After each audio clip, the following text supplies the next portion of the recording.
Clowns एक ऐसे जीव जो शायद पैरानॉर्मल और नॉर्मल के बीच कहीं होते हैं।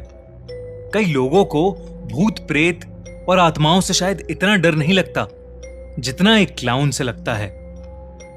ये कहानी भी ऐसे ही एक क्लाउन की है जिसका कहर एक छोटे से शहर बैरक टाउन में कुछ ऐसा फैला कि वहां के लोगों ने घर से बाहर निकलना ही बंद कर दिया।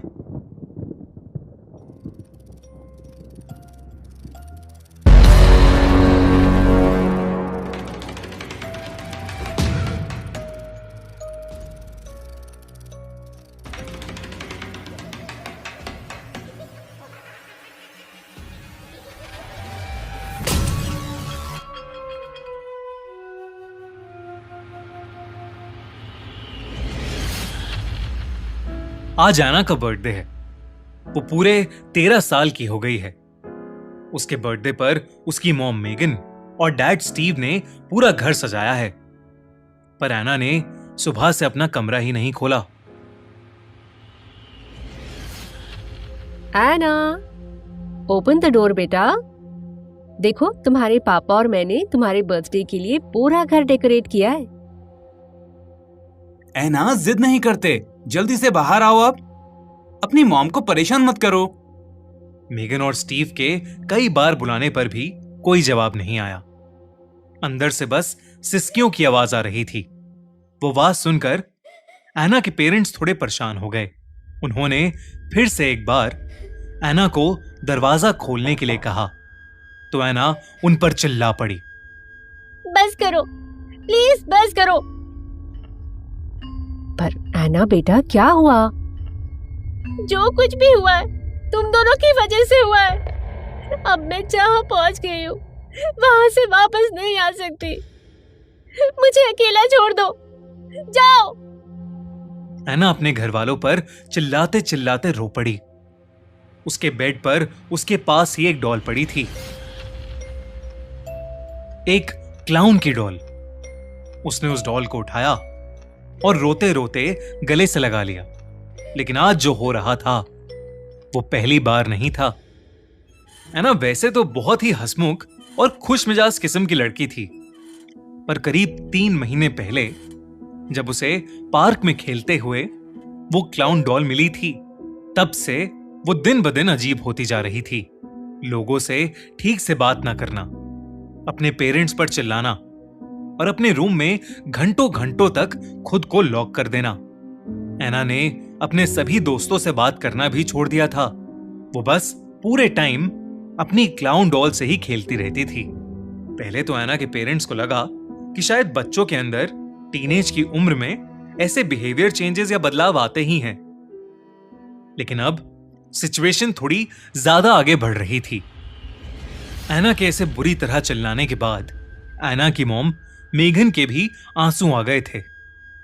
एना के डैड स्टीव ने मेघन के कंधे पर हाथ रखा और मेघन को दिलासा देते हुए वो उसे एना के कमरे के दरवाजे से दूर लेकर चला गया।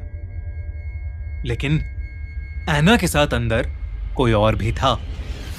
वो क्लाउन डॉल अब एना के पास नहीं थी, बल्कि एना के पास खुद एक क्लाउन बैठा था जो एना के आंसू पोंछ रहा था। एना की जिंदगी में जो कुछ भी घट रहा था वो बहुत अजीब था, लेकिन उससे भी कुछ ज्यादा ही अजीब होने वाला था उस रात, जो बैरक टाउन के हर एक इंसान का दिल दहला देने वाला था। रॉबिन, एक टीनेजर, अपने दोस्तों के साथ हैंग आउट करके वापस घर लौट रहा था। शाम का समय था और मौसम थोड़ा बिगड़ने लगा था। एकदम से बादल गरजने लगे और आसमान में अंधेरा छा गया। जोरों की एक बिजली कड़की और बहुत तेज बारिश शुरू हो गई। रॉबिन को अब अपनी बाइसिकल चलाने में बहुत दिक्कत हो रही थी, पर वो किसी तरह आगे बढ़ता जा रहा था। लेकिन आगे बढ़ते हुए अचानक से उसके सामने कोई आ गया। कोई अपने हाथ में बड़े सारे गुब्बारे लिए रोड के ठीक सामने खड़ा हो गया था। वो कौन था पता ही नहीं चल पा रहा था, क्योंकि उसका चेहरा गुब्बारों के पीछे ढका हुआ था। रॉबिन को कड़कती बिजली और बारिश में कुछ भी ठीक से नहीं दिख रहा था। ताकि वो उस इंसान से टकरा न जाए, इसलिए उसने जल्दी से अपनी बाइसिकल का हैंडल मोड़ा और उसके हैंडल मोड़ते ही उसकी बाइसिकल रोड पर फिसल गई और रॉबिन धम से जमीन पर नीचे गिर पड़ा। गिरने की वजह से उसके पैर में चोट लग गई थी। रॉबिन नीचे जमीन पर गिरा हुआ था और जब उसने आसपास उस इंसान को देखने की कोशिश की जिसका चेहरा गुब्बारों के पीछे छुपा हुआ था, तो वो इंसान दूर दूर तक कहीं नहीं था।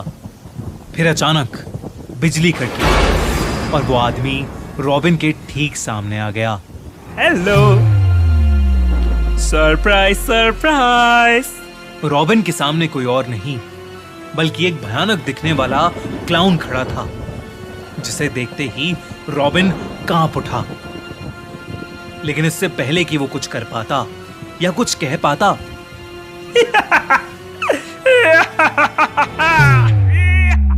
जब रॉबिन देर रात तक घर नहीं आया तो रॉबिन के पेरेंट्स ने उसके बारे में सब जगह मालूम किया, पर कुछ पता नहीं लगा। जब कहीं से कुछ भी इंफॉर्मेशन नहीं मिल रही थी तो उन्होंने पुलिस को खबर की। पूरे शहर में रॉबिन की खोज शुरू हो गई।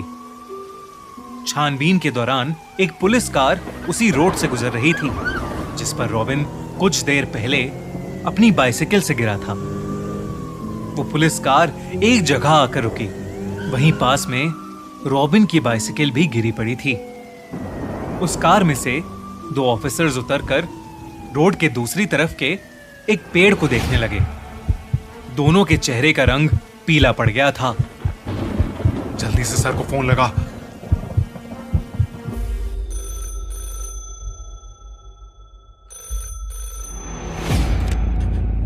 सर। हाँ बोलो। सर, यहाँ पर बहुत बड़ी प्रॉब्लम हो गई है। किसी ने उस बच्चे रॉबिन को मारकर पेड़ पर लटका दिया है। What? सर, आप जल्दी आ जाइए। रॉबिन मर चुका था। उसकी गर्दन से अब भी वही गुब्बारे लटके हुए थे जिसे वो क्लाउन अपने हाथ में लेकर घूम रहा था। एक और चौंका देने वाली बात ये थी कि रॉबिन के पूरे चेहरे पर एक क्लाउन का मेकअप लगा हुआ था। वहीं दूसरी ओर उस रात एना के चेहरे पर अब फाइनली एक मुस्कान थी और वो उसी डॉल जैसे दिखने वाले क्लाउन के साथ अपने कमरे में नाच रही थी। रॉबिन की मौत से पूरा बैरिक टाउन कांप उठा था, लेकिन किसे पता था कि रॉबिन की मौत तो बस एक शुरुआत थी।